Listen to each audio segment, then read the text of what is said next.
Hello there. Today we're going to start talking about rotational motion.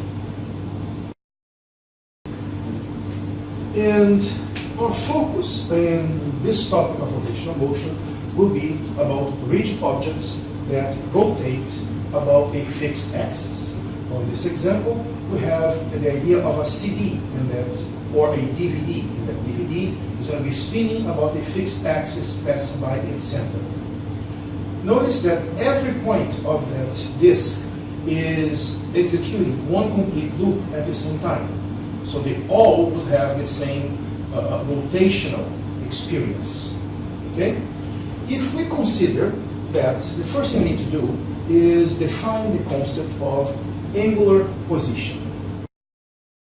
And angular position is going to be defined as a coordinate with respect to a certain reference level. So on this picture, we are assuming that the reference level is the same as a trigonometric cycle. It would be the kind of the x-axis direction and measured positive counterclockwise. We're going to represent the angular position by theta. So theta represents for us the angular position of the object. Notice that in circular motion, we would actually use usually polar coordinates to locate an object. And those polar coordinates are the radius or the distance from the center of rotation and the angular position theta. Okay? Now, as the object is moving, the point P that I'm studying will go from an initial position, theta 1, to a final position, theta 2. So I want to have now the idea of an angular displacement. And angular displacement is going to be defined the same way that we defined linear displacement before. It's just the change in angular position, and this is going to be final angular position minus the initial angular position. My next step is actually now to define angular speed, or perhaps angular velocity. So, angular speed, we're going to represent this by omega, the symbol omega, and we'll start by defining the average angular speed. So, omega bar as the average angular speed will be defined the same way that average speed was defined before, which was change in my position. Only thing is that now I'm changing angular position divided by change in time. So this is my average angular position. The instantaneous, my average angular velocity. The instantaneous angular velocity is defined as the limit when time approaches 0 of delta theta over delta t. And this is actually going to be the same as the time derivative of position of the angular position. Okay? So this is my instantaneous angular velocity, and here is the average angular velocity. The next quantity we need to define is going to be the angular acceleration, represented by the letter alpha.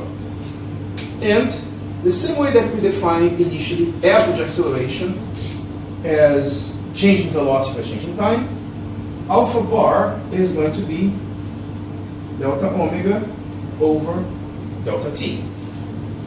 And then, after defining my average acceleration, I'll define the instantaneous acceleration, alpha, as the limit when time approaches 0 of delta omega over delta t. This actually is the same as the time derivative of velocity, so d omega dt. So here is my instantaneous acceleration, and here is my average acceleration. Yes, DJ? Mr. Frolic, do we need to use radians or can we use degrees? At this point, you can use either radians or degrees. But in reality, radians are the international unit, and you better get used to them. To wrap up the question about units, which I went on too fast and completely forgot, position, and of course, change in position, displacement, should be measured in radians. Angular velocity in radians per second, and angular acceleration in radians per second squared. Although for the first topic we're discussing, degrees could also be used, at the end of the day, the international unit for angle is radian. So these are the units we should actually use. So now let's talk about the direction of angular velocity and angular acceleration. Yes, Mary Jane? Mr. Frolic, are angular speed and angular acceleration scalars or vectors? Yes, that's exactly what we're going to be talking about right now, is whether or not this is a vector and the characteristics. Well, angular velocity is actually a vector, and we define the direction of it. So let's start thinking about an object that is moving, okay, like my CD, in constant uniform circular motion. And let's start assuming that this is moving on my reference frame counterclockwise. Okay? So which direction of all of what is happening moving, which one direction remains constant in here? BJ? The direction of the axis of rotation, Mr. Frolic? You're right, the direction of the axis of rotation. So we measure the direction of omega by the axis of rotation. Now, that direction of the axis of rotation has two senses. It can be on my reference frame going towards you, or it could be coming towards me.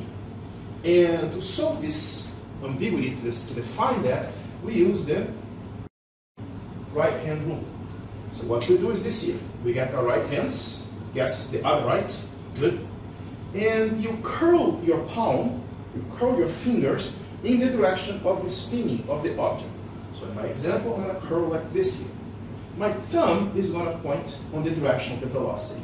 So if this was, let's say, an arrow, if this vector was an arrow, you there would be seeing a dot, the dot of the arrow coming towards you. That means that this here is a velocity vector that points out of the board towards you.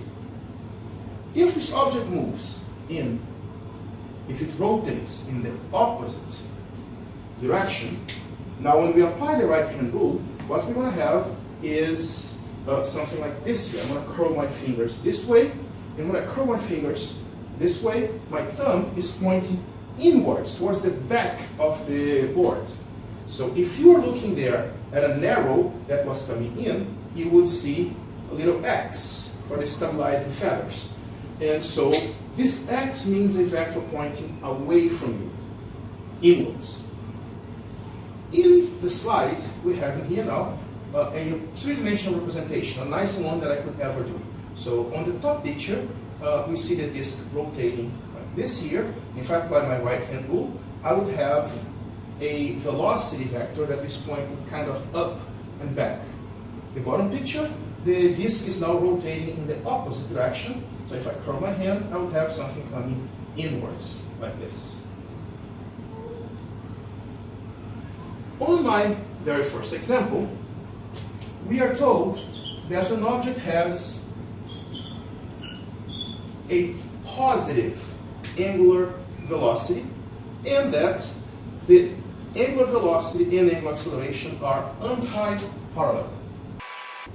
Well, Antiparallel vectors means vectors that are in opposite directions. And then the question is asking us whether they are speeding up or slowing down. Well, what I have here now, to answer this question, let's remember what we learned from kinematics, that when velocity and acceleration are in the same direction, the object will be speeding up. And when velocity and acceleration are in opposite directions, the object will be slowing down. And the same principle applies now here for this. Velocity and acceleration in opposite directions, and the object is basically then slowing down.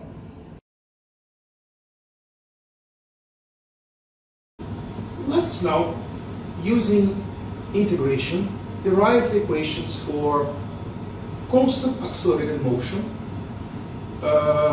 which is a very particular important case for us, but the idea we can use for any other situation. So I want to have constant acceleration motion, and I want to derive all of the equations. That's the main idea. So we have that alpha equals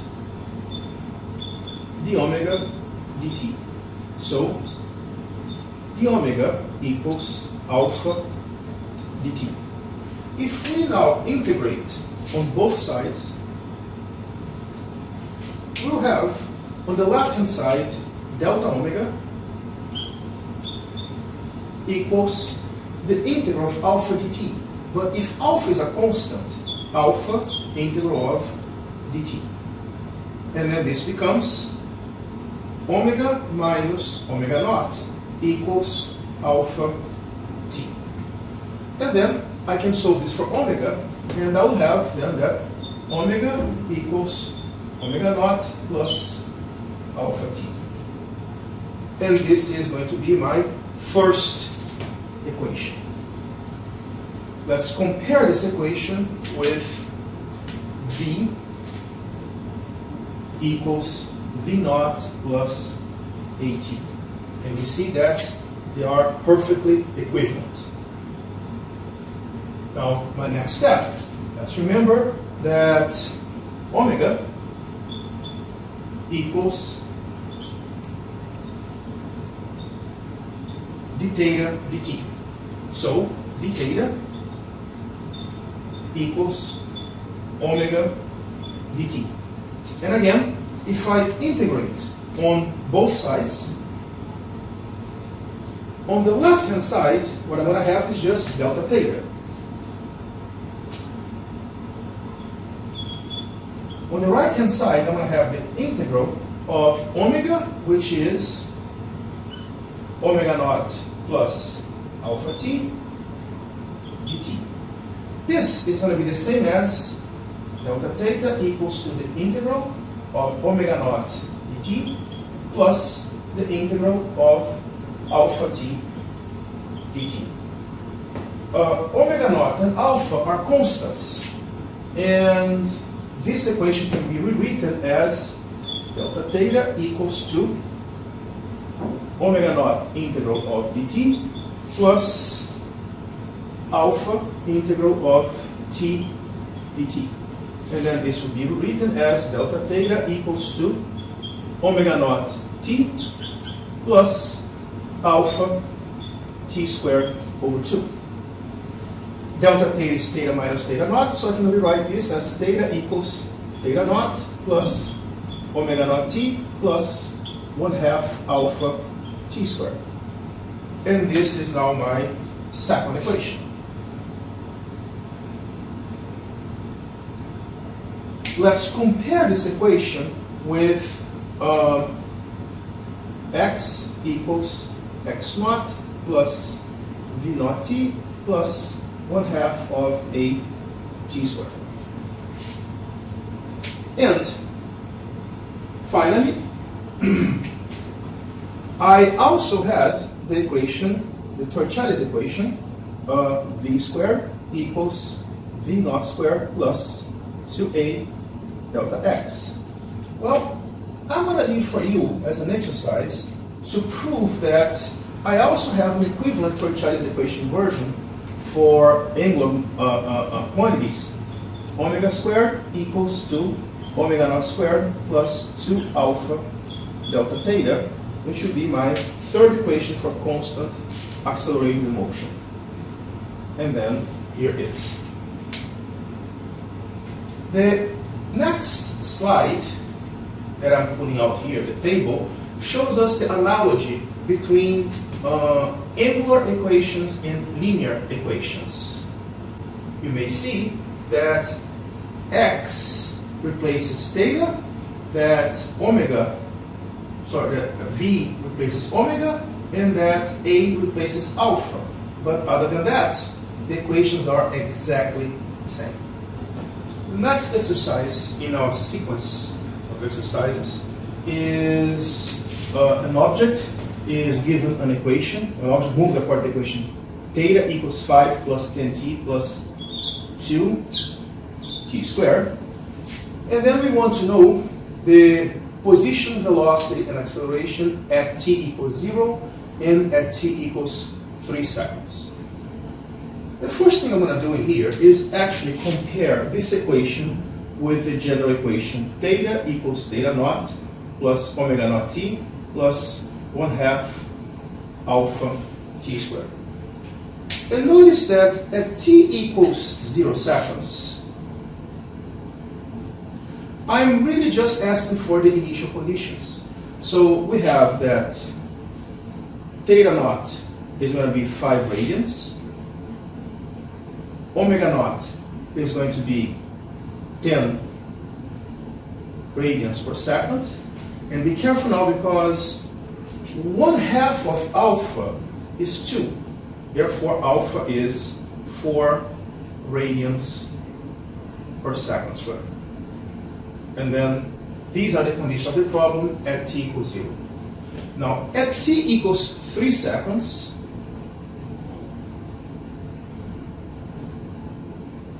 we're going to have some more work to do. So we're going to start with this here. Theta of 3 is going to be now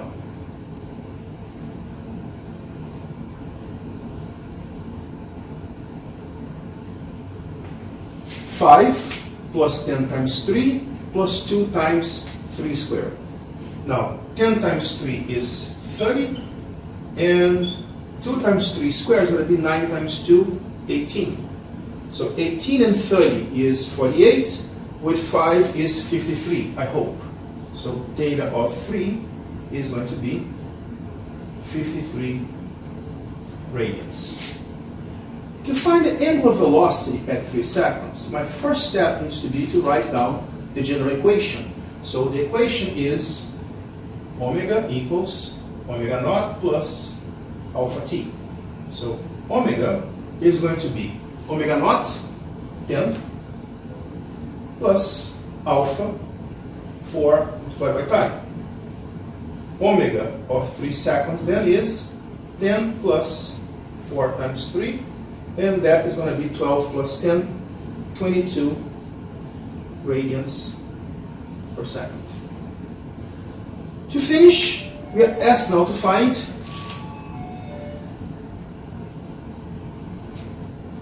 alpha of 3 seconds. But alpha of 3 seconds is the same as alpha initial, because acceleration is a constant. And that is basically 4 radians per second squared. And that concludes the first problem. So now let's move on to the next problem on the sequence, which will be our example number 3.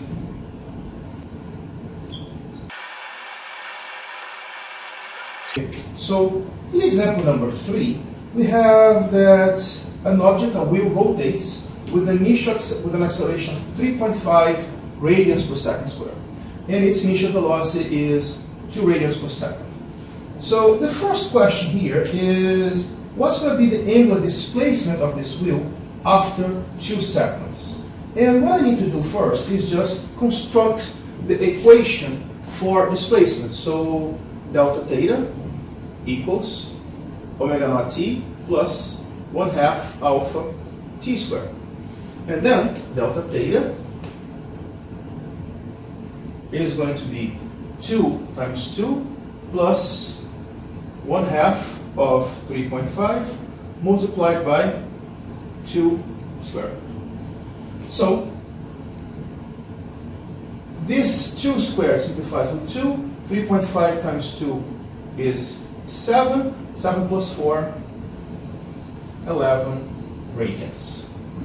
The next step of the question asks me through how many revolutions has the wheel moved through in those 2 seconds.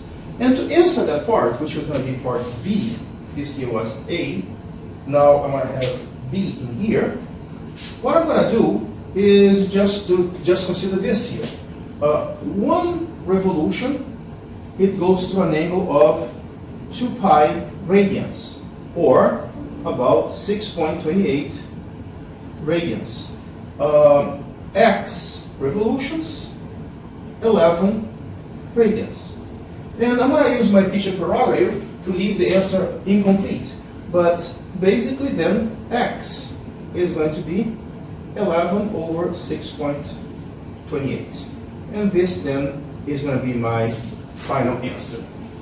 And finally, what's the angular speed of this object at 2 seconds? So angular speed, I'm going to come from omega, which is omega naught plus alpha t. So omega is going to be omega naught 2 plus alpha, which is 3.5, multiplied by time. So omega of 2 seconds is 2 plus 3.5 times 2, that is 7 plus 2, 9 radians per second. And that is it for problem number 3.